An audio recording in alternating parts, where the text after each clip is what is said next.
No dia mais feliz da minha vida, meu próprio pai transformou meu vestido branco em vermelho. Você nunca vai ser de outro homem, ele gritou enquanto seus punhos me roubavam a consciência.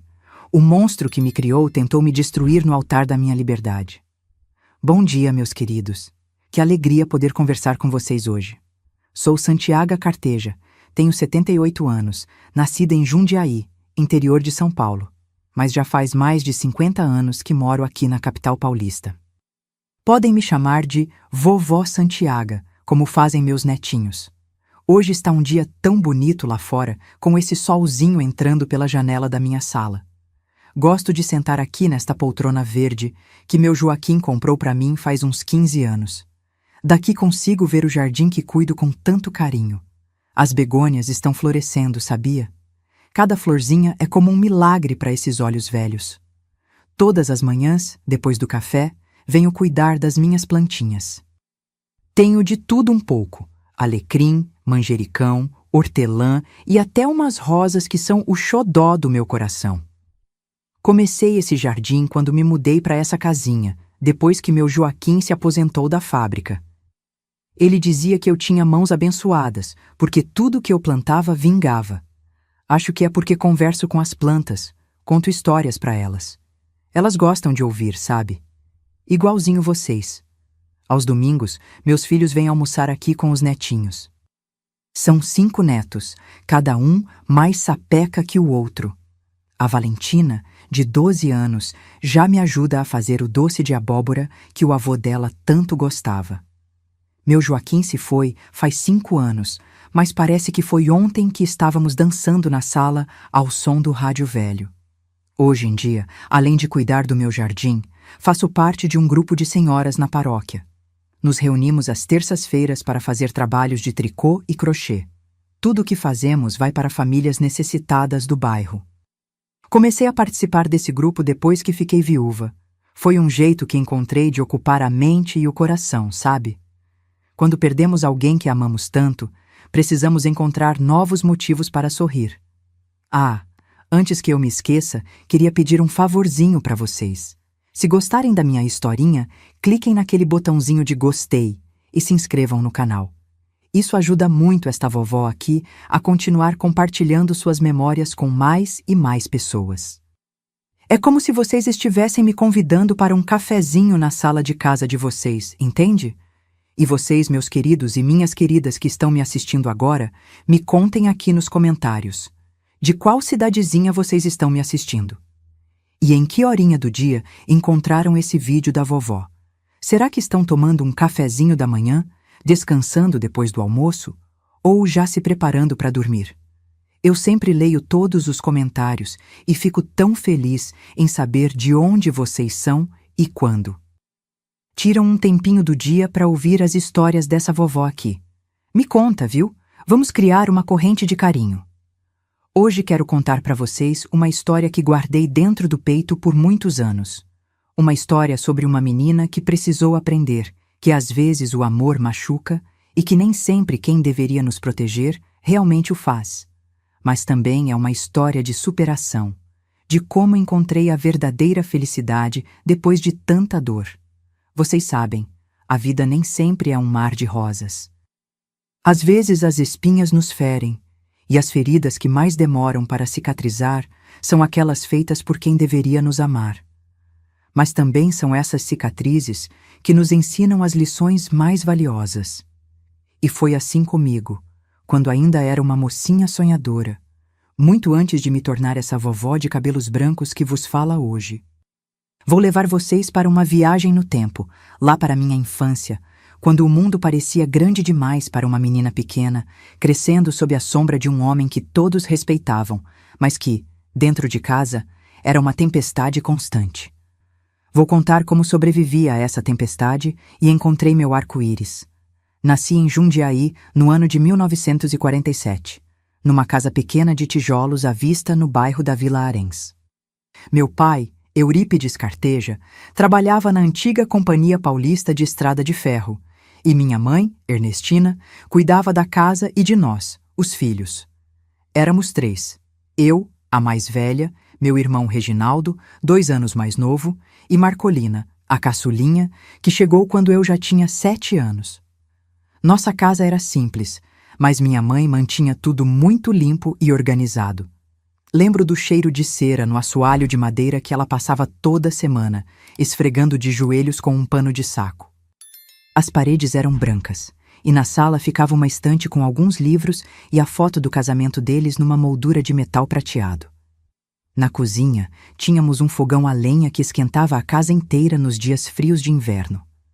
O quintal era de terra batida, com um pé de jabuticaba no canto, algumas galinhas ciscando e um tanque de cimento onde minha mãe lavava nossas roupas. Papai saía bem cedinho para o trabalho, ainda escuro, e só voltava quando o sol já estava se pondo. Mamãe dizia que ele era um homem trabalhador e que devíamos ter orgulho dele, e tínhamos, pelo menos até a porta se fechar e nós ficarmos sozinhos com ele. Desde pequenina, aprendi a ler o humor do meu pai pelo barulho dos seus passos quando chegava em casa. Se eram passos leves e rápidos, era sinal de que tinha sido um bom dia. Podíamos sorrir e até fazer algumas perguntas durante o jantar. Mas se os passos eram pesados e arrastados, meu Deus, era o sinal para ficarmos quietinhos, de cabeça baixa, só respondendo o que ele perguntasse, sem olhar nos olhos. O seu pai tem responsabilidades pesadas, Santiago. Precisa sustentar a família toda. É normal que às vezes ele fique nervoso. Minha mãe sempre dizia quando enxugava minhas lágrimas depois de alguma bronca mais severa dele. Mas eu percebia, mesmo criança, como ela tremia quando ouvia aqueles passos pesados entrando em casa. Nas manhãs, eu ia para a Escola Estadual Conde do Parnaíba, a poucos quarteirões de casa. Gostava de estudar, principalmente quando a professora Celina lia histórias para a classe. Ela tinha um jeito mágico de fazer as palavras ganharem vida. Foi ela quem me ensinou a amar os livros, a encontrar neles um refúgio para os dias difíceis. Depois da escola, brincava um pouco na rua com as crianças da vizinhança. Pulávamos a amarelinha desenhada com carvão no chão de terra, jogávamos 5 pedrinhas ou rodávamos peão. Minha melhor amiga era a Dirce, filha do seu Otalício, dono da venda da esquina. Ela tinha os cabelos cacheados e sardas no nariz, e ríamos tanto juntas que às vezes chegava a doer a barriga, mas nunca podia brincar por muito tempo. Logo tinha que voltar para ajudar mamãe com os afazeres de casa. Aos 8 anos, já lavava louça em pé numa cadeira para alcançar a pia. Aos 10, já sabia fazer arroz sem deixar queimar. Minha mãe dizia que eu precisava aprender cedo para ser uma boa dona de casa no futuro. Homem nenhum quer uma mulher que não sabe cuidar do lar, Santiago. Ela repetia enquanto me ensinava a passar roupas ou a fazer sabão com sobras de gordura. E você vai precisar de um bom marido um dia. Os domingos eram especiais em Jundiaí. De manhã íamos à missa na igreja matriz. Eu toda orgulhosa, no meu único vestido bom, de organdi azul claro, com faixa de cetim na cintura. Depois, se papai estivesse de bom humor, às vezes ele nos levava para tomar sorvete na Praça Governador Pedro de Toledo, ou para ver o movimento dos trens na estação. Era nesses momentos raros que eu via um outro lado do meu pai.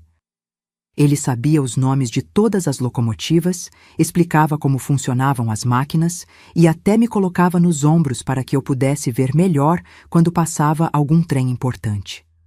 Seus olhos brilhavam ao falar das ferrovias e ele sorria de um jeito que quase nunca víamos em casa. Mas conforme fui crescendo, esses momentos foram se tornando cada vez mais raros. Quando completei 12 anos, lembro que meu corpo começou a mudar, e com ele, o olhar do meu pai sobre mim também mudou. Onde antes havia um certo carinho distante, agora havia uma vigilância constante, como se eu fosse uma prisioneira que precisava ser vigiada. Menina, não pode ficar na rua até tarde, ele dizia, me puxando pelo braço quando eu demorava alguns minutos a mais brincando com a Dirce. E já está na hora de parar com essas brincadeiras de criança. Você já está mocinha. Foi nessa época que as restrições começaram a ficar mais severas. Não podia mais usar saias acima do joelho. Não podia conversar com meninos, nem mesmo os filhos dos vizinhos com quem brincava desde pequena. E Deus me livre se demorasse 1 minuto a mais na volta da escola. Era castigo na certa. Seu pai só quer te proteger, minha mãe justificava em voz baixa, enquanto me abraçava depois que ele gritava comigo. Eu sentia seu corpo franzino tremendo contra o meu, e percebia que ela também tinha medo. Os homens lá fora são perigosos, filha. Seu pai conhece o mundo melhor que nós. Mas eu já começava a entender que talvez o perigo não estivesse apenas lá fora. Havia noites em que acordava com o choro abafado da minha mãe vindo do quarto deles. De manhã, ela aparecia com olheiras fundas ou, às vezes, com um lenço amarrado na cabeça, cobrindo marcas que só muito mais tarde compreendi o que eram. Em Jundiaí, naquela época, todos respeitavam muito meu pai. Na igreja, ele era um dos primeiros a chegar e dos últimos a sair. Cumprimentava o padre com deferência, ajudava nas quermesses, era conhecido por sua dedicação ao trabalho na ferrovia. Um homem de respeito, diziam. Um pai de família exemplar. Como podiam não ver o que acontecia quando as portas se fechavam? Como não notavam o medo nos olhos da minha mãe, os hematomas disfarçados, o silêncio pesado que caía sobre nossa casa quando ele chegava? Nas festas juninas da cidade, quando toda Jundiaí se reunia para celebrar São João com fogueiras, quentão e dança de quadrilha, meu pai se transformava. Sorria para todos, conversava animadamente, até dançava com minha mãe. As pessoas diziam, que família bonita os Carteja. E eu, vestida de caipira com trancinhas e sardas pintadas, fingia que era verdade, que éramos realmente aquela família feliz que todos viam. Quando completei 13 anos, veio a primeira grande tragédia da minha vida. Minha mãe, que já vinha adoecendo há algum tempo com uma tosse que não passava, foi diagnosticada com tuberculose. Em poucos meses, ela definhou na nossa frente, cada dia mais magra e fraca, até que uma manhã simplesmente não acordou mais.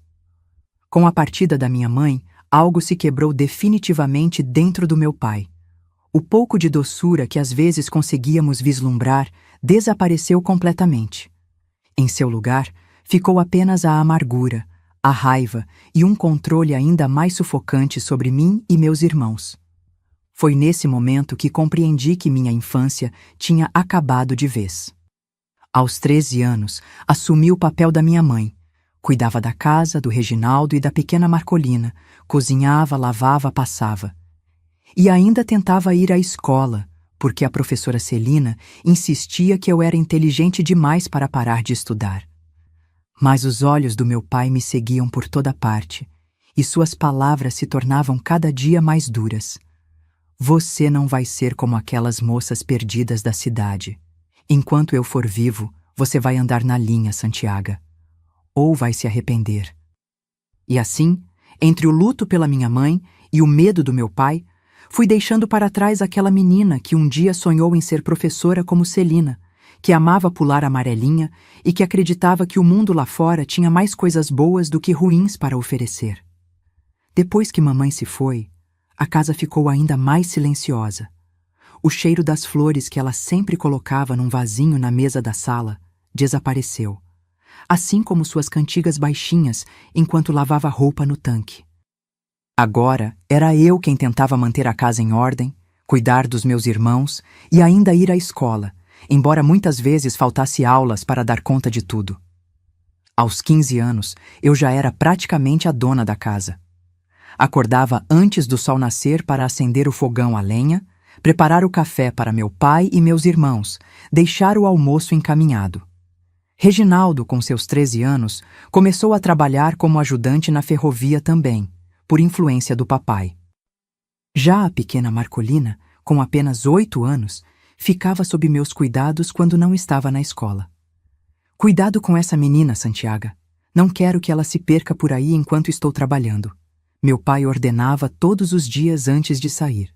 E eu obedecia, com medo do que aconteceria se ele chegasse e não encontrasse tudo como esperava. Aos poucos, fui perdendo contato com minhas amigas de escola. A Dirce até vinha me visitar de vez em quando, mas logo percebia que meu pai não gostava dela por lá. Essa menina é muito solta, ele resmungava depois que ela ia embora. Fica por aí conversando com qualquer um, Não é companhia para você. Com o tempo, até a Dirce parou de vir. Eu a via de longe na missa aos domingos, rodeada de outras moças, rindo e conversando sobre coisas que eu já não fazia parte. Uma vez, ela me acenou e eu só consegui sorrir brevemente antes de sentir a mão do meu pai apertar meu braço, me puxando para longe. A professora Celina foi a única que não desistiu de mim. Mesmo com minhas faltas frequentes, ela vinha até nossa casa trazer lições e livros. A Santiaga tem um dom com as palavras, ela dizia ao meu pai. Seria uma pena desperdiçar esse talento. Meu pai a recebia com educação forçada, mas assim que ela saía, guardava os livros no alto do armário, onde eu não alcançava. Estudo demais só enche a cabeça de moça com bobagens. O que você precisa aprender é a ser uma boa dona de casa, não ficar lendo essas histórias. Foi numa dessas visitas da professora Celina, quando eu tinha 16 anos, que conheci o sobrinho dela, Teodósio, que a acompanhou até nossa casa. Ele era alguns anos mais velho, estudava na capital para ser médico e tinha vindo passar as férias em Jundiaí com a tia. Alto, de óculos, falava manso e me olhou de um jeito que ninguém nunca tinha olhado antes, como se eu fosse alguém importante, alguém que merecia ser ouvida. Quando eles foram embora, meu pai explodiu numa fúria que eu raramente tinha visto antes. Vi o jeito que aquele rapazinho olhou para você e o jeito que você sorriu para ele. Está querendo virar uma qualquer? É isso que você quer? Naquela noite, ele me trancou no quarto e disse que eu não iria mais à escola. Se é isso que a escola está te ensinando, a dar sorrisinhos para rapazes, então acabou. Você vai ficar em casa onde posso te vigiar. E assim foi. De um dia para o outro, meus estudos acabaram. A professora Celina ainda tentou intervir, mas meu pai foi irredutível.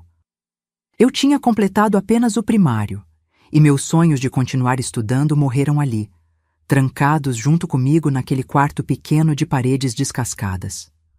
Os anos seguintes foram de uma solidão indescritível. Meu mundo se resumia às 4 paredes da nossa casa, ao tanque de lavar roupa, ao fogão e às ordens do meu pai. Reginaldo, que começou a ficar mais tempo fora de casa com seus amigos da ferrovia, às vezes tentava me defender, mas logo apanhava também e saía batendo a porta. Quando completei 18 anos, aconteceu algo que mudaria tudo. A irmã do meu pai, tia Justina, que morava em São Paulo, veio nos visitar após anos sem aparecer. Ela tinha se casado com um comerciante da capital e raramente voltava a Jundiaí.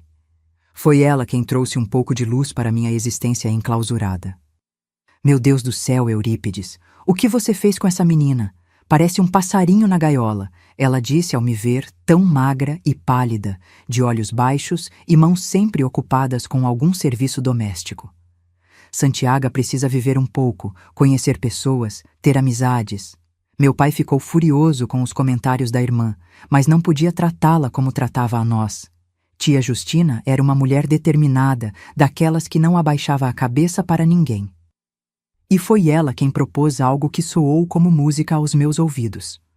Eurípides, estou precisando de ajuda lá em casa em São Paulo.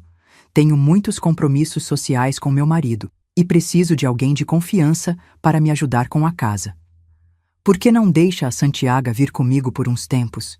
Ela poderia conhecer a capital e eu pagaria um bom salário a ela. Meu coração disparou ao ouvir aquilo. São Paulo, a grande cidade, um lugar longe do controle sufocante do meu pai. Mas minha esperança logo murchou ao ver a expressão dele. Nem pensar. Minha filha não vai para essa cidade cheia de perdição. Já vi o que acontece com as moças que vão para São Paulo. Voltam de lá sem vergonha na cara, com ideias que não prestam.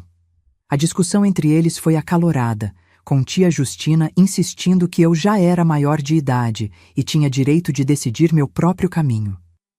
Meu pai, por sua vez, batia na mesa dizendo que enquanto vivesse sob seu teto, eu seguiria suas regras. Eu observava tudo em silêncio, sem coragem de interferir, mas rezando para que minha tia conseguisse convencê-lo. E para minha surpresa, após muita insistência e a promessa de que eu ficaria sob vigilância constante dela, meu pai acabou cedendo, não sem antes deixar claro que era uma situação temporária. 3 meses, nem um dia a mais, ele determinou. E se eu souber de qualquer comportamento inadequado, vou buscá-la pessoalmente, nem que seja a pé. Naquela noite, sozinha no meu quarto, chorei de alegria pela primeira vez em anos. 3 meses longe daquela casa, longe dos gritos, das ordens, do medo constante. Parecia um sonho. Parti para São Paulo numa manhã chuvosa de outubro de 1965. Levava uma mala pequena com minhas poucas roupas e, escondido entre elas, um livro que a professora Celina tinha me dado anos antes. O Morro dos Ventos Uivantes. Era meu pequeno tesouro, minha janela para um mundo além das paredes da minha prisão. A casa da tia Justina em São Paulo, no bairro do Ipiranga, era tão diferente da nossa em Jundiaí que parecia pertencer a outro universo. Tinha 2 andares, piso de ladrilho colorido, móveis polidos que brilhavam e até um aparelho de televisão, coisa que eu só tinha ouvido falar. Aqui você vai ter seu próprio quartinho, Santiago, tia Justina me disse, mostrando um quarto pequeno mas aconchegante no fundo da casa. E aos domingos, terá o dia livre para passear e conhecer a cidade. Nos primeiros dias, me senti perdida com tanta liberdade. Estranhava não ter alguém controlando cada passo meu, dizendo o que eu podia ou não fazer. Tia Justina era exigente com o serviço da casa, mas nunca me tratava com a dureza que eu estava acostumada. Seu marido, tio Aureliano, era um homem quieto que passava a maior parte do tempo na loja de tecidos que tinha no centro da cidade. Foi numa das minhas folgas de domingo que conheci Joaquim. Tia Justina tinha me ensinado a andar de bonde e me dado permissão para ir à missa na Catedral da Sé. Depois do serviço religioso, estava admirando a praça quando deixei cair meu lenço. Um rapaz alto, de cabelos escuros e sorriso gentil, o pegou para mim. "A senhorita deixou cair isso", ele disse, estendendo o lenço bordado que minha mãe tinha feito anos antes. Seus olhos eram da cor de mel, e havia neles uma bondade que me fez corar. Obrigada", gaguejei, desacostumada a falar com estranhos, especialmente homens jovens. "Primeira vez na Sé?", ele perguntou, notando meu olhar maravilhado para a catedral. Quando confirmei com a cabeça, ele sorriu mais. "Sou Joaquim Barbosa. Trabalho aqui perto, na tipografia paulistana. Se quiser, posso lhe mostrar outros lugares bonitos da cidade nos próximos domingos." O medo que meu pai tinha plantado em mim me fez recuar inicialmente. Homens eram perigosos, ele sempre disse. Não se podia confiar neles. Mas havia algo em Joaquim, uma tranquilidade, uma respeitabilidade que me fez aceitar seu convite para um café ali mesmo na praça, sob os olhos de todos. Aquele café se transformou em encontros dominicais regulares. Joaquim me mostrou o Parque da Luz, o Museu do Ipiranga, o mercado municipal com suas frutas coloridas e barulho alegre. E, mais importante, me mostrou que existiam homens diferentes do meu pai, homens que falavam com gentileza, que ouviam o que eu tinha a dizer, que respeitavam meus pensamentos. Quando os 3 meses estavam chegando ao fim, entrei em pânico. A ideia de voltar para Jundiaí, para aquela casa sombria e para o controle do meu pai era insuportável. Contei tudo a Joaquim, sobre meu pai, sobre como ele me tratava, sobre meu medo de voltar. "Santiago", ele disse, segurando minhas mãos trêmulas. "Eu sei que nos conhecemos há pouco tempo, mas eu te amo. Não consigo imaginar minha vida sem você agora. Case-se comigo, e você nunca mais terá que voltar para aquela casa." Meu coração quase parou. Casamento. A solução que eu jamais tinha imaginado. Como esposa de outro homem, legalmente eu estaria livre do controle do meu pai. Mas não era só por isso que aceitei o pedido de Joaquim. Nos poucos meses que o conheci, aprendi a amar sua gentileza, seu respeito, sua forma de me fazer sentir valorizada. "Sim", respondi, com lágrimas nos olhos. "Sim, eu me caso com você. mas eu sabia que meu pai jamais aceitaria facilmente. A batalha pela minha liberdade estava apenas começando. Quando os 3 meses chegaram ao fim, tia Justina me levou de volta a Jundiaí para conversar com meu pai. Eu tremia de medo durante toda a viagem, agarrada à minha pequena mala. Joaquim havia me dado uma carta para entregar ao meu pai, pedindo formalmente minha mão em casamento, como mandava a tradição. Mas conhecendo meu pai como eu conhecia, sabia que aquele pedido seria como acender um fósforo perto de gasolina. Não se preocupe tanto, menina. Tia Justina tentava me acalmar no trem. Seu pai é difícil, mas sou sua irmã mais velha. Ele vai ter que me ouvir. Chegamos em casa no final da tarde. Reginaldo, agora com 16 anos, estava mais alto e forte, trabalhando firmemente na ferrovia. Marcolina, com 11 anos, correu para me abraçar assim que me viu. Meu pai estava sentado na cadeira da sala, rígido como uma estátua, observando cada movimento meu. Então voltou. Ele disse secamente: "Espero que essa temporada na capital não tenha colocado ideias erradas na sua cabeça." Tia Justina, sem perder tempo, contou a ele sobre Joaquim. Descreveu-o como um rapaz trabalhador, de boa família, respeitador, que tinha sérias intenções comigo. Enquanto ela falava, vi o rosto do meu pai passar do vermelho ao roxo, suas mãos apertando os braços da cadeira com tanta força que os nós dos dedos ficaram brancos. "Você deixou minha filha se encontrar com um homem? Sozinha?" Ele perguntou com uma calma que era mais assustadora que seus gritos habituais. "Eles se encontravam em lugares públicos, Eurípides," tia Justina respondeu. "Joaquim é um moço sério, trabalha na tipografia há anos, tem economias, quer fazer as coisas direito." Quando entreguei a carta de Joaquim para meu pai, suas mãos tremiam tanto que achei que ele a rasgaria sem ler. Mas ele a abriu, leu em silêncio e então a amassou em uma bola, jogando-a no chão.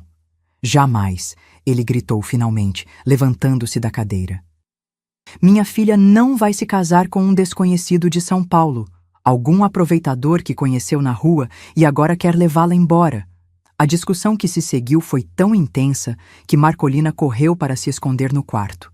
Tia Justina e meu pai gritavam um com o outro como nunca tinha visto antes. E eu, tremendo num canto, tentava reunir coragem para dizer o que precisava ser dito. "Pai", finalmente consegui falar, minha voz quase um sussurro. "Eu amo o Joaquim. E vou me casar com ele, com ou sem sua bênção." O silêncio que caiu sobre a sala foi ensurdecedor. Meu pai virou-se lentamente para mim, seus olhos faiscando de ódio. "O que você disse?" perguntou, dando um passo em minha direção. Eu já sou maior de idade", continuei, minha voz falhando, mas determinada. "Posso tomar minhas próprias decisões." A mão dele veio tão rápida que nem vi. Só senti o impacto contra meu rosto, tão forte que caí no chão. Tia Justina gritou e tentou se colocar entre nós, mas meu pai a empurrou para o lado. "Ingrata!" ele gritava, enquanto eu me encolhia no chão. "Depois de tudo que fiz por você, é assim que me agradece? Querendo fugir com o primeiro homem que lhe dá atenção?" Tia Justina conseguiu me puxar para fora da casa, com meu pai ainda gritando todas as maldições que conhecia. Naquela noite, dormimos na casa de uma amiga dela em Jundiaí, e no dia seguinte voltamos para São Paulo, sem me deixar despedir dos meus irmãos. "Ele vai se acalmar", tia Justina dizia, tentando me consolar no trem de volta. "Quando perceber que você está decidida, que é um bom rapaz, ele vai aceitar." Mas no fundo, eu sabia que meu pai jamais aceitaria. Para ele, eu era uma propriedade, não uma pessoa com desejos próprios. Minha decisão de me casar não era vista como um passo natural da vida, mas como uma traição imperdoável. Nas semanas seguintes, fiquei morando com tia Justina em São Paulo, enquanto Joaquim e eu planejávamos um casamento simples. Sem o consentimento do meu pai, teríamos que esperar eu completar 21 anos para nos casarmos legalmente sem sua autorização. Mas Joaquim sugeriu uma solução. Poderíamos ter uma cerimônia religiosa primeiro, e depois, quando eu tivesse idade, oficializaríamos no civil. Enquanto isso, Reginaldo me escrevia às escondidas, contando que nosso pai estava mais intratável do que nunca, quebrando coisas pela casa e jurando que me buscaria de volta, nem que fosse amarrada. Essas cartas me deixavam apavorada, mas Joaquim sempre me tranquilizava. Ele não pode fazer nada contra sua vontade, Santiago, ele dizia, segurando minhas mãos entre as suas.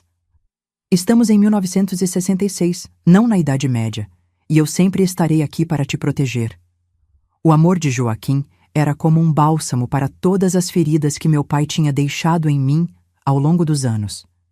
Sua paciência, seu respeito pelo meu espaço e meus sentimentos, a forma como valorizava minhas opiniões, tudo isso era tão diferente do que eu conhecia que às vezes me perguntava se não estava sonhando. Decidimos marcar a cerimônia religiosa para junho de 1966, na pequena igreja de Santa Ifigênia, no centro de São Paulo.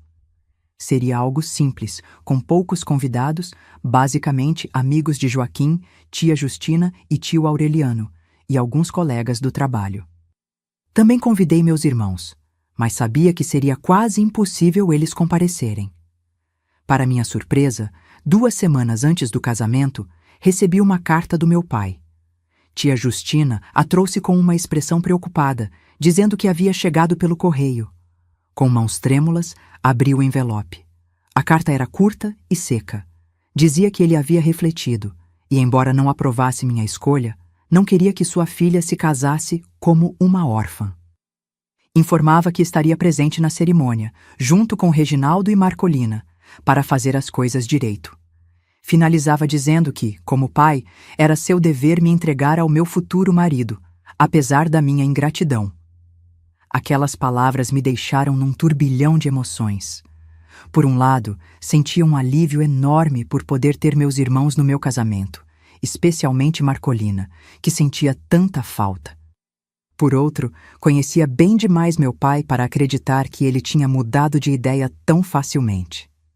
Não confio nele, confessei a Joaquim quando lhe mostrei a carta. Meu pai nunca volta atrás em nada. Deve estar tramando alguma coisa. O que ele poderia fazer numa igreja cheia de pessoas? Joaquim argumentou, sempre otimista. Talvez ele realmente tenha pensado melhor. Afinal, é seu pai. Quis acreditar nisso. Quis acreditar que talvez, no fundo, existisse um pouco de amor verdadeiro naquele homem que me criou. Que talvez ele pudesse me ver feliz e ficar feliz por mim. No dia do casamento, acordei com o coração dividido entre a alegria e o medo. Tia Justina tinha me ajudado a costurar um vestido simples, mas bonito, de cetim branco com pequenas pérolas no corpete. Não era luxuoso como os das noivas ricas, mas para mim era perfeito. Quando cheguei à igreja, meu coração quase parou ao ver meu pai parado na entrada, vestido com seu melhor terno, ao lado de Reginaldo e Marcolina. Minha irmãzinha, agora com 11 anos, estava linda num vestido azul claro e correu para me abraçar assim que me viu.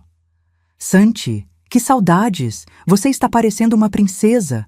ela exclamou, seus olhinhos brilhando de admiração. Reginaldo, agora quase um homem com seus 16 anos, me abraçou forte e sussurrou no meu ouvido: "Cuidado com o pai." Ele bebeu o caminho todo até aqui. Senti um calafrio percorrer minha espinha. Olhei para meu pai, que permanecia sério, me observando com aqueles olhos que pareciam sempre me avaliar, me julgar. Ele não sorria, mas estendeu o braço para mim, como mandava a tradição. "Vamos acabar logo com isso", ele disse em voz baixa, enquanto entrávamos na igreja. A cerimônia começou. Joaquim me esperava no altar, tão bonito no seu terno novo, seus olhos brilhando ao me ver. A pequena igreja estava decorada com flores brancas e o cheiro de rosas preenchia o ar.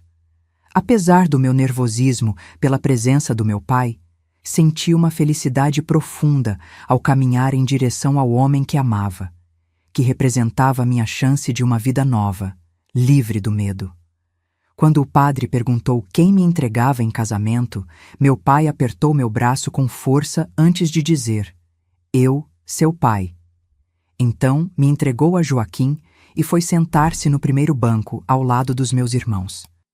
Durante toda a cerimônia, senti seu olhar pesado sobre mim. Tentei me concentrar nas palavras do padre, nas mãos gentis de Joaquim segurando as minhas, nas promessas que fazíamos um ao outro.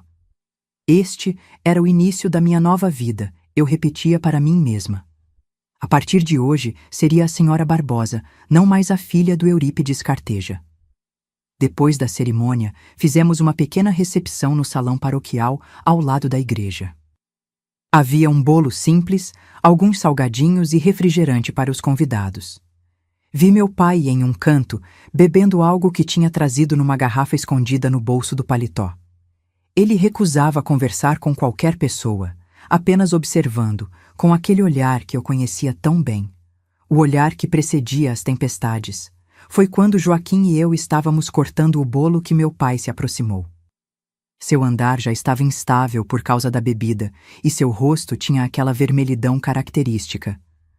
Preciso falar com minha filha, ele disse a Joaquim, sua voz engrolada. Uma última conversa de pai para filha. Joaquim olhou para mim, incerto. Eu hesitei, mas pensei que talvez, apenas talvez, meu pai quisesse se despedir apropriadamente, ou até mesmo pedir desculpas pelo passado. Ingenuidade minha. Está bem, pai, respondi. Podemos conversar no escritório do padre. É logo ali. Caminhei ao lado dele até a pequena sala, deixando a porta entreaberta. Assim que entramos, percebi meu erro. O olhar dele mudou completamente e a máscara de pai resignado caiu por completo. Você acha que vai me abandonar assim, para viver com esse tipógrafo? Ele cuspiu as palavras com desprezo. Depois de tudo que fiz por você? De tudo que sacrifiquei? Pai, por favor, implorei, já recuando em direção à porta. É meu dia de casamento. Não podemos apenas... Não consegui terminar a frase. Sua mão voou em direção ao meu rosto com toda a força, me jogando contra a parede. A dor explodiu em minha cabeça e senti o gosto metálico de sangue na boca. Ingrata, ele gritava, enquanto avançava para mim novamente. Vagabunda! Pensa que pode me trocar por outro homem assim? Pensa que pode me deixar? Seus punhos continuavam a cair em meu rosto, meus ombros, meus braços, que eu erguia numa tentativa inútil de me proteger. Ouvi o som do tecido do meu vestido rasgando. Senti algo quente escorrendo pelo meu rosto. O mundo começou a girar ao meu redor, as vozes e sons se distanciando, como se eu estivesse afundando na água. Você é minha filha, ele continuava a gritar, enquanto eu escorregava para o chão. Minha, entendeu? A última coisa que me lembro daquele momento foi o som distante de vozes alteradas e da porta sendo aberta com violência. Então, escuridão. Quando voltei a mim, estava deitada em uma cama estranha, com um cheiro forte de éter e desinfetante no ar. Tentei abrir os olhos, mas um deles parecia selado, inchado demais para se mover. Com o outro, consegui ver paredes brancas e uma janela com cortinas claras. Um hospital. Ela acordou, graças a Deus! Ouvi a voz de Joaquim, tão próxima que me assustei. Ele estava sentado ao lado da cama, segurando minha mão, com olheiras profundas e o terno do casamento ainda vestido, embora amassado e manchado de sangue. Meu sangue ou dele? Foi meu primeiro pensamento confuso. Santiago, meu amor, Joaquim disse, beijando minha mão com lágrimas nos olhos. Você está segura agora.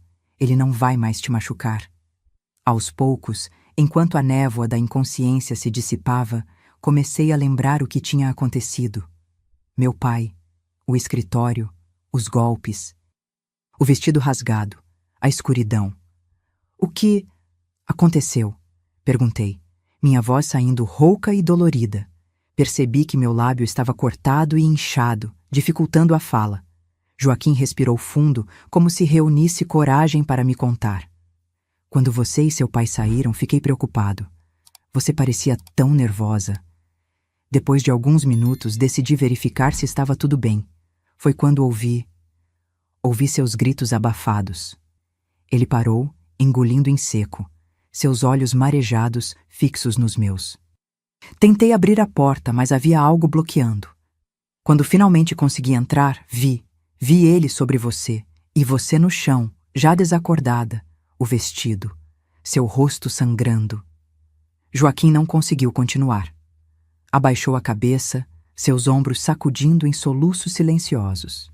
Nunca o tinha visto chorar antes, e aquilo partiu meu coração ainda mais do que meus próprios ferimentos.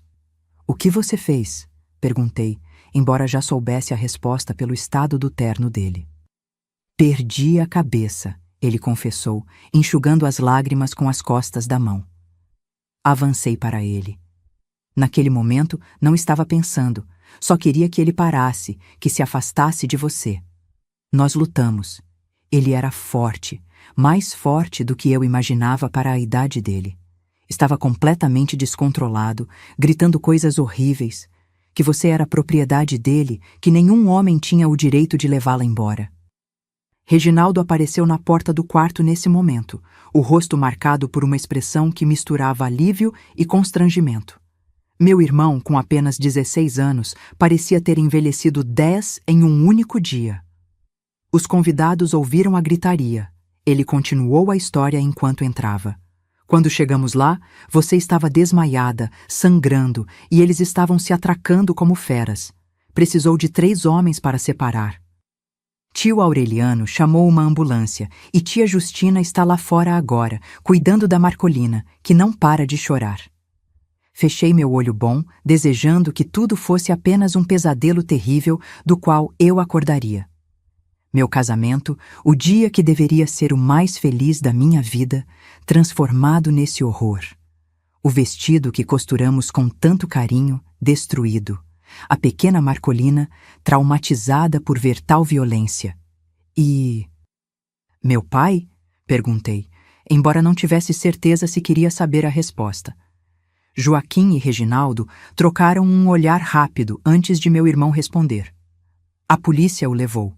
Ele está detido por agressão. Muitas pessoas testemunharam o estado em que você ficou e... Bem, não havia como negar o que ele fez." Senti um misto de horror e alívio. Jamais imaginei que meu próprio pai terminaria numa delegacia, preso por me agredir. Parte de mim, aquela menina que ainda esperava que um dia ele me amasse como um pai deve amar uma filha, queria chorar por ele. Mas outra parte, a mulher que tinha sobrevivido anos de seus abusos, sentia como se finalmente pudesse respirar.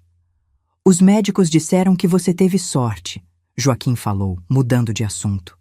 "Apesar dos hematomas e cortes, não há fraturas graves.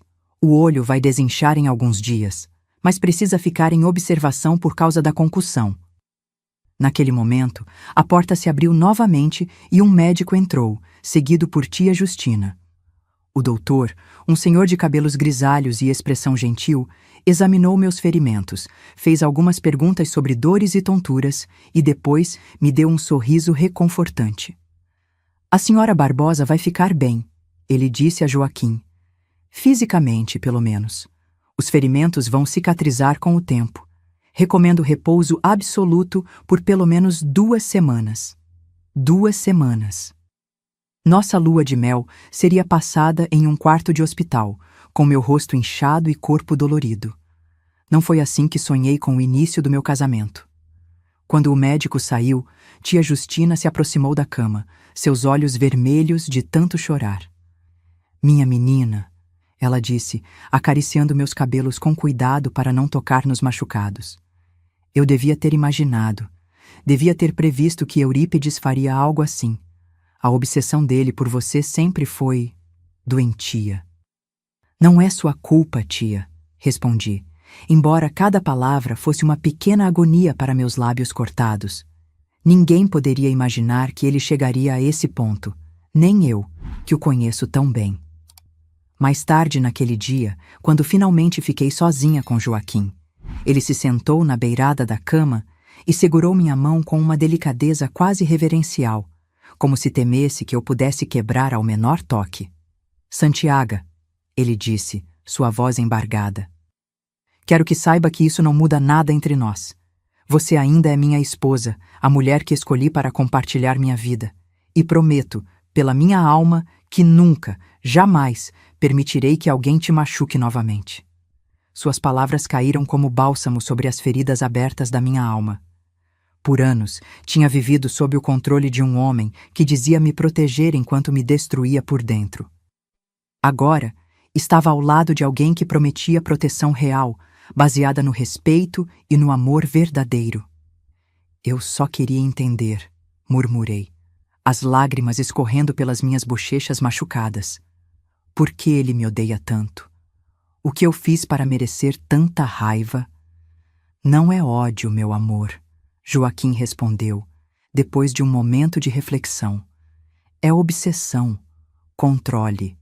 Seu pai não suportou a ideia de perder o domínio que exercia sobre você. Não é sua culpa. Nunca foi.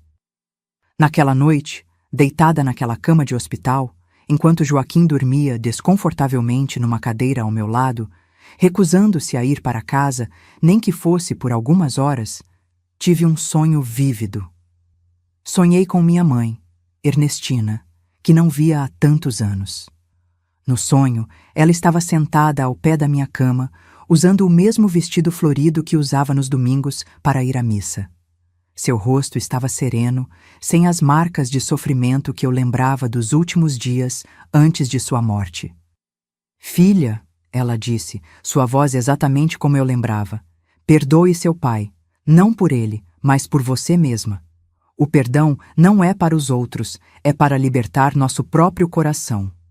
Acordei sobressaltada, o quarto do hospital banhado pela luz suave do amanhecer. Joaquim continuava ali, dormindo na cadeira desconfortável, seu rosto marcado pela preocupação mesmo no sono. E entendi que minha mãe, ou pelo menos minha memória dela, estava certa. Perdoar meu pai não significava aceitar o que ele fez, ou permitir que ele voltasse à minha vida. Significava me libertar do poder que a raiva e o medo dele ainda exerciam sobre mim. Significava reconstruir minha vida com base no amor que tinha encontrado, não no ódio que havia deixado para trás. 3 dias depois, quando recebi alta do hospital, fui direto para o pequeno apartamento que Joaquim havia alugado para nós no bairro do Bom Retiro. Era um lugar modesto, com apenas 2 cômodos, mas para mim, representava um palácio de liberdade. Nos meses que se seguiram, enquanto minhas feridas físicas cicatrizavam, Joaquim mostrou uma paciência e dedicação que nunca imaginei possíveis.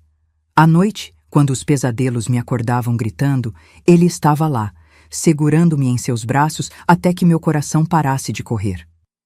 Quando eu hesitava em sair de casa, temendo encontrar meu pai em cada esquina, ele gentilmente me encorajava, nunca forçando, sempre respeitando meu ritmo. Foi ele quem sugeriu que eu voltasse a estudar, completando meus estudos interrompidos anos antes. Você sempre falou da professora Celina com tanto carinho, ele disse uma noite, enquanto jantávamos. Ela via potencial em você. Não é tarde para retomá-lo. Com seu incentivo, matriculei-me num curso noturno para adultos, enquanto durante o dia ajudava na pequena papelaria que Joaquim abriu alguns meses depois do nosso casamento, próxima à tipografia onde trabalhava.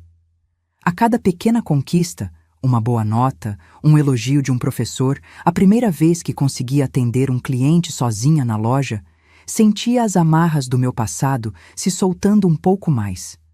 Quanto ao meu pai, soube por Reginaldo que ele foi libertado após algumas semanas na cadeia. Voltou para Jundiaí, mais amargo e isolado do que nunca. Tentou uma vez me procurar em São Paulo, mas Joaquim o impediu de se aproximar, deixando claro que chamaria a polícia se ele insistisse. Depois disso, nunca mais o vi. Marcolina veio morar conosco 1 ano depois, quando conseguimos um apartamento maior. Meu pai tinha se tornado ainda mais intolerável após o incidente, e minha irmãzinha sofria com seus acessos de raiva. Reginaldo, já quase um homem, conseguiu convencê-lo a deixá-la vir para São Paulo para estudar em escolas melhores. Foi a última vez que tivemos qualquer tipo de contato com ele. A vida tem um jeito curioso de reconstruir o que foi quebrado, como um vaso de cerâmica que, partido em 1000 pedaços, é restaurado com fios de ouro, tornando-se ainda mais bonito e valioso do que antes. Foi assim que me senti nos anos que se seguiram àquele terrível dia de junho de 1966. Com Marcolina morando conosco, nosso pequeno apartamento no Bom Retiro ficou apertado demais. Joaquim, sempre atento às nossas necessidades, encontrou um lugar maior no bairro da Muca, perto da escola onde minha irmã estudava. Era um sobrado simples, com 3 quartos pequenos e um quintalzinho nos fundos, onde logo comecei a plantar minhas primeiras flores e ervas, o início do que mais tarde se tornaria minha paixão pela jardinagem. Nossa papelaria, a Papelaria Barbosa, prosperava modestamente. Começou como um negócio pequeno, vendendo apenas material escolar básico e artigos para escritório, mas com o tempo expandimos para incluir livros didáticos e até uma pequena seção de literatura. Joaquim cuidava das compras e da contabilidade, enquanto eu atendia os clientes e organizava as prateleiras. Marcolina ajudava depois da escola, especialmente durante o período de volta às aulas, quando o movimento aumentava.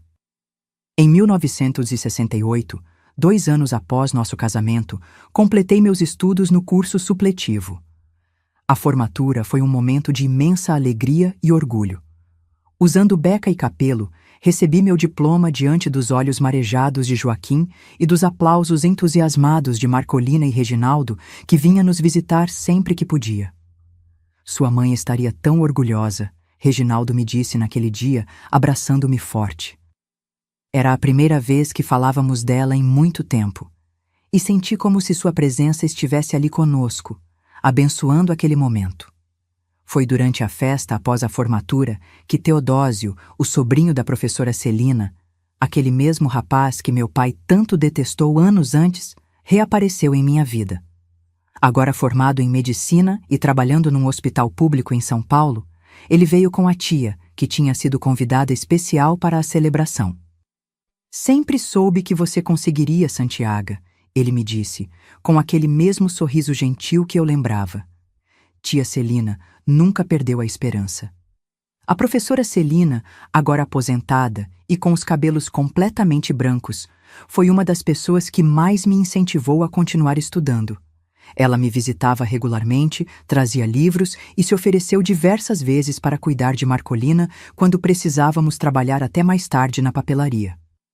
Sabe, minha filha, ela me disse numa dessas visitas, quando você era menina em Jundiaí, eu via em seus olhos uma luz especial. Mesmo quando seu pai a tirou da escola, sempre soube que aquela luz não se apagaria. Apenas esperaria o momento certo para brilhar novamente. Com o incentivo dela e o apoio constante de Joaquim, decidi que queria ir além. Em 1970, prestei vestibular para o curso de Letras na Universidade de São Paulo. Estudava à noite, depois de fechar a papelaria, muitas vezes até altas horas, com Joaquim trazendo café para me manter acordada. Foi um período de muito esforço, mas cada página lida, cada prova superada, era como um tijolo na construção da minha nova identidade. Não mais a filha aterrorizada de Eurípides Carteja, mas Santiago Barbosa, estudante universitária, comerciante, irmã, esposa. Nossa família cresceu em 1972, quando nasceu nosso primeiro filho, Augusto. Tive uma gravidez tranquila, mas o parto foi difícil e demorado.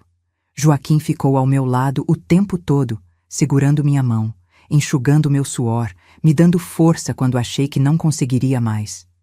Quando finalmente ouvimos o choro forte do nosso menino, vi lágrimas escorrerem pelo rosto do meu marido. Ele é perfeito, Joaquim sussurrou, olhando maravilhado para o pequeno embrulho nos meus braços.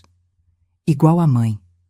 Marcolina, agora com 17 anos, tornou-se uma tia coruja e babá dedicada. Ela já estava terminando o colegial e sonhava em se tornar enfermeira. Reginaldo, que havia se casado com uma moça de Jundiaí e continuava trabalhando na ferrovia, veio conhecer o sobrinho assim que pôde, trazendo um cavalinho de madeira que ele mesmo tinha entalhado.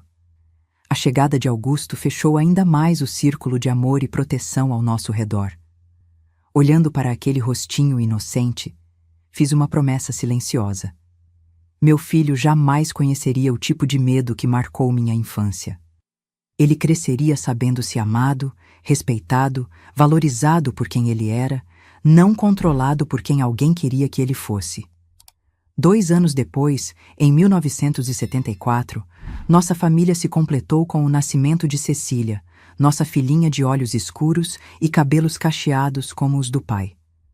Com 2 filhos pequenos, tive que trancar a faculdade temporariamente, mas Joaquim insistiu que eu voltaria assim que as crianças estivessem um pouco maiores. Seus sonhos não acabaram, só estão em pausa, ele me dizia, enquanto ninava Cecília para que eu pudesse descansar um pouco. Somos parceiros, lembra? Nos revezamos para que ambos possamos realizar o que desejamos, e foi exatamente o que fizemos. Quando Cecília completou 3 anos e começou a frequentar o jardim de infância, retomei meus estudos. A rotina era exaustiva.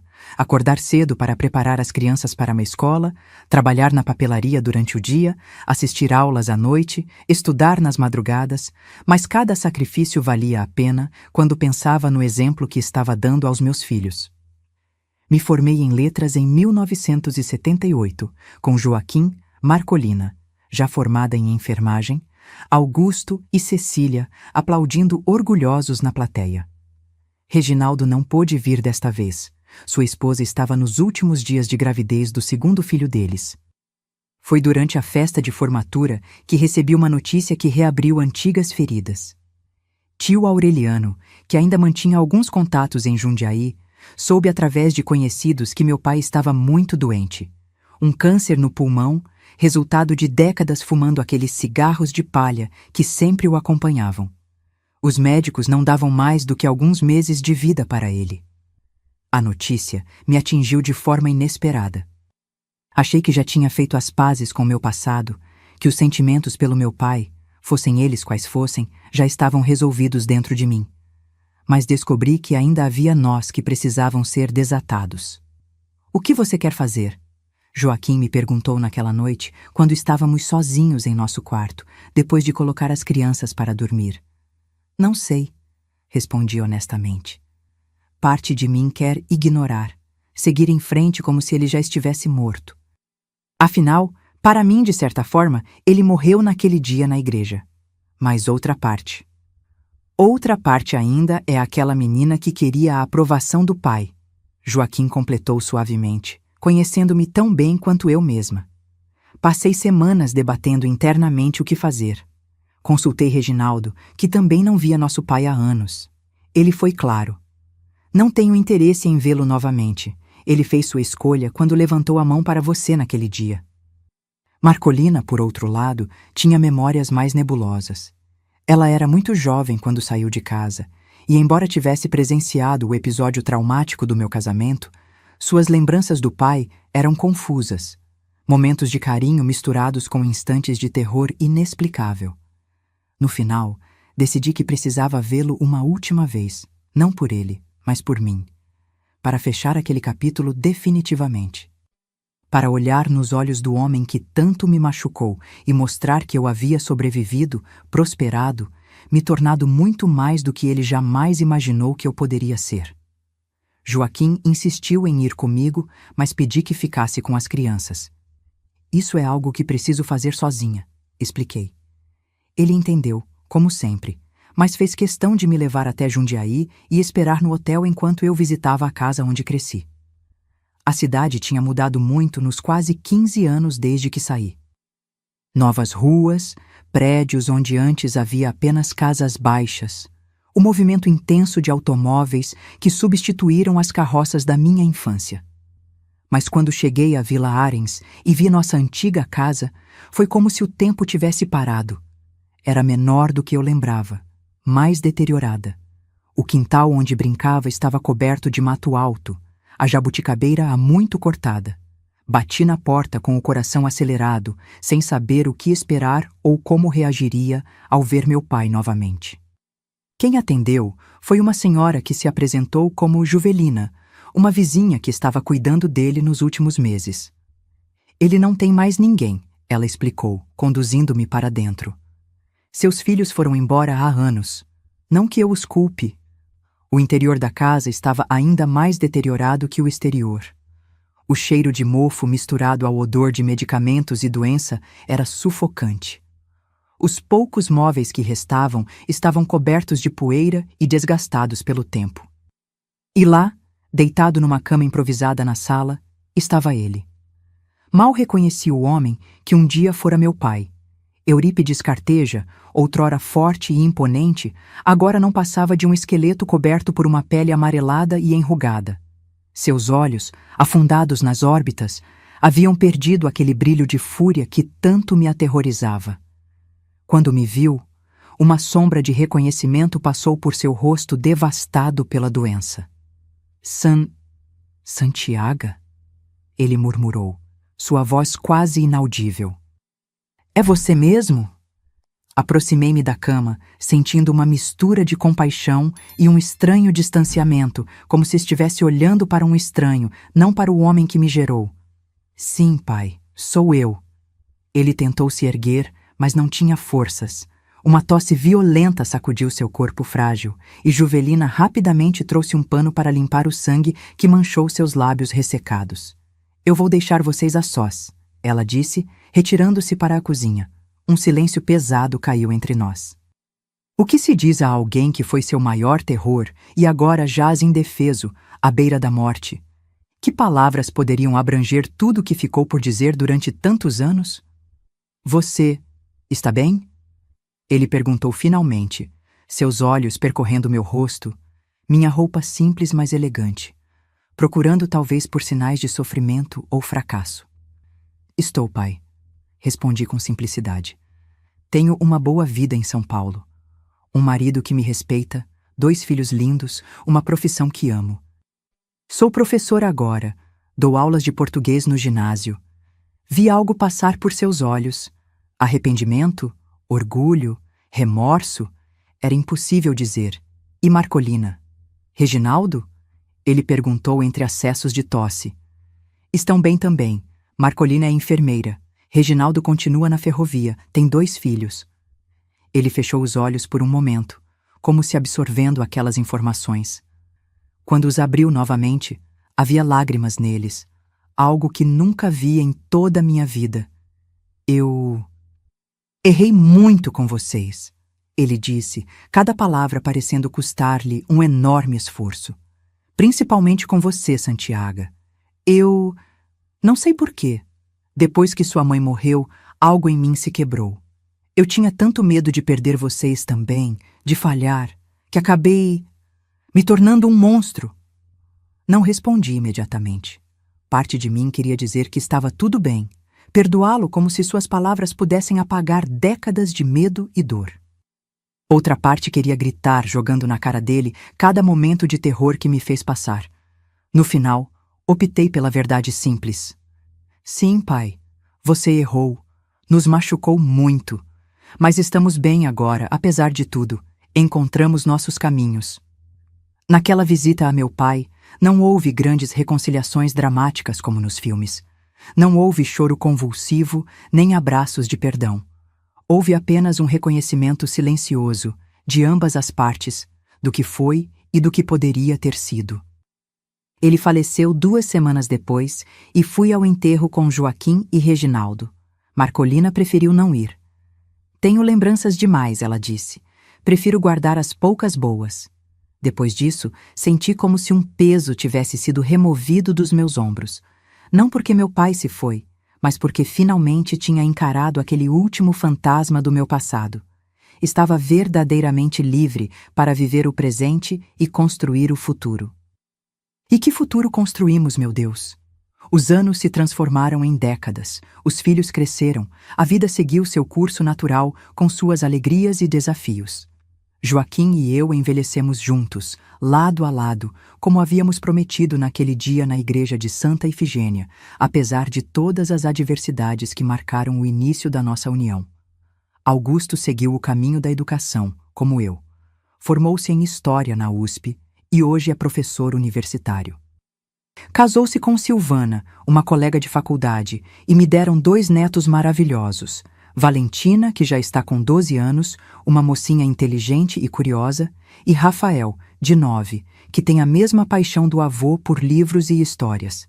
Cecília, sempre independente e determinada, escolheu administração e trabalha numa empresa multinacional. Casou-se um pouco mais tarde, aos 38 anos, com Fernando, um engenheiro que conheceu durante uma viagem de trabalho. Eles têm 3 filhos, os gêmeos Henrique e Heitor, de 7 anos, verdadeiros furacões de energia, e a pequena Beatriz, de apenas 3, a caçulinha que ilumina nossa casa com seu sorriso banguela. Continuei lecionando português até me aposentar, aos 62 anos. Joaquim vendeu a papelaria alguns anos antes, quando os grandes atacadistas começaram a dominar o mercado, tornando difícil para os pequenos comerciantes competirem. Foi uma decisão dolorosa, mas necessária. Com o dinheiro da venda, compramos esta casa onde moro até hoje, aqui no bairro da Aclimação, em São Paulo. Quando Joaquim se aposentou, finalmente tivemos tempo para realizar alguns sonhos antigos. Viajamos pelo Brasil. Conhecemos o Pantanal, as praias do Nordeste, as serras gaúchas. Foram anos maravilhosos de descobertas e companheirismo. Como ele adorava fotografar cada lugar que visitávamos. Tenho álbuns e álbuns cheios de memórias desses momentos, que mostro com orgulho para meus netos quando vêm me visitar. Depois que ele se foi, há 5 anos, tive que aprender a viver de um jeito diferente. Os primeiros meses foram os mais difíceis. 53 anos juntos. E, de repente, aquele vazio na cama, aquele silêncio na casa, aquela cadeira vazia na mesa. Houve dias em que pensei que não conseguiria seguir em frente. Foram meus filhos e netos que me ajudaram a encontrar um novo propósito. Augusto insistia para que eu fosse morar com eles, mas sou teimosa demais para deixar minha independência. Filho, sua mãe já viveu presa uma vez na vida. Agora preciso do meu próprio espaço, expliquei a ele. Ele entendeu, embora continue aparecendo, por acaso, quase todos os dias para verificar se estou bem. Foi Cecília quem sugeriu que eu começasse a cuidar do jardim. Mãe, a senhora sempre teve jeito com as plantas. Por que não transforma aquele quintal numa terapia? Ela disse. E foi o que fiz. Comecei devagar, com algumas mudas de flores resistentes, margaridas, petúnias, begônias. Depois vieram as ervas, alecrim, manjericão, hortelã, que uso para fazer chás e temperar comidas quando a família vem almoçar aos domingos. Hoje, meu jardim é meu refúgio e meu orgulho.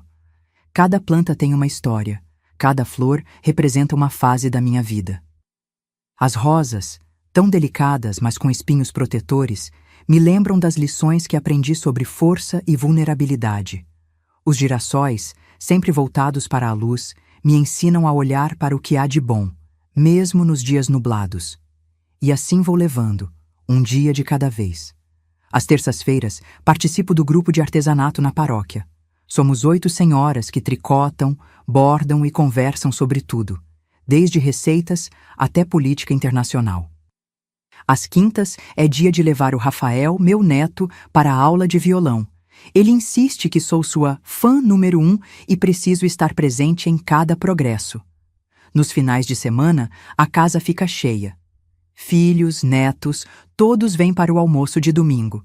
Faço questão de cozinhar eu mesma, mesmo quando Silvana e Cecília insistem em ajudar. Deixem a vovó fazer o que gosta, digo, enquanto preparo aquele feijão tropeiro que era o preferido do Joaquim. Depois do almoço, enquanto os adultos conversam na sala, levo os pequenos para o jardim. Ensino-lhes os nomes das flores, como cuidar de cada uma, a importância das abelhas, o ciclo da vida que se renova a cada estação. Valentina, a mais velha, já consegue identificar todas as plantas medicinais e sabe para que serve cada uma. Vó, quando eu crescer quero ser botânica, ela me disse outro dia, e meu coração se encheu de orgulho. À noite, quando todos já foram embora e a casa volta ao seu silêncio habitual, sento-me na minha poltrona verde, aquela mesma que Joaquim me deu há tantos anos, e olho as fotografias na estante. Minha mãe, tão jovem naquela foto antiga em preto e branco. Joaquim no dia da nossa formatura. Augusto e Cecília crianças brincando no quintal da casa da Muca. Os netos em diferentes fases, toda uma vida capturada em imagens. Às vezes, confesso, converso com Joaquim como se ele estivesse ali comigo. Conto sobre o dia, sobre as travessuras dos netos, sobre uma nova flor que desabrochou no jardim. Você ia gostar de ver isso. Digo para o retrato dele na mesinha ao lado. E de alguma forma, sinto que ele vê. Meus queridos, ao contar essa história que guardei por tanto tempo, não busco despertar pena ou compaixão. Compartilho essas memórias porque acredito que nossas cicatrizes, quando expostas à luz, podem iluminar o caminho de outros que ainda caminham na escuridão. Aprendi que a idade não define nossa força, mas sim nossa capacidade de recomeçar cada dia. Quando olho para trás, para aquela menina assustada em Jundiaí, para a noiva com o rosto machucado, para a jovem mãe determinada a estudar, vejo diferentes versões de mim mesma. Todas elas me trouxeram até aqui, a esta senhora de cabelos brancos que vos fala com o coração aberto. Minhas rugas são mapas de sobrevivência, cada uma conta uma história de dor superada. Carrego marcas invisíveis que só eu e Deus conhecemos, mas não me definem. O que me define são as escolhas que fiz depois de cada queda, a decisão de levantar mesmo quando parecia impossível. O tempo não cura todas as feridas, mas nos ensina a viver com elas e ainda assim sorrir. Há dias em que ainda sonho com aquele quarto escuro em Jundiaí, com aquela sala na igreja onde meu próprio pai tentou destruir minha felicidade. Mas acordo e vejo o sol entrando pela janela, ouço os passarinhos no meu jardim e sei que venci. Minha história não é sobre o que fizeram comigo, mas sobre como escolhi responder.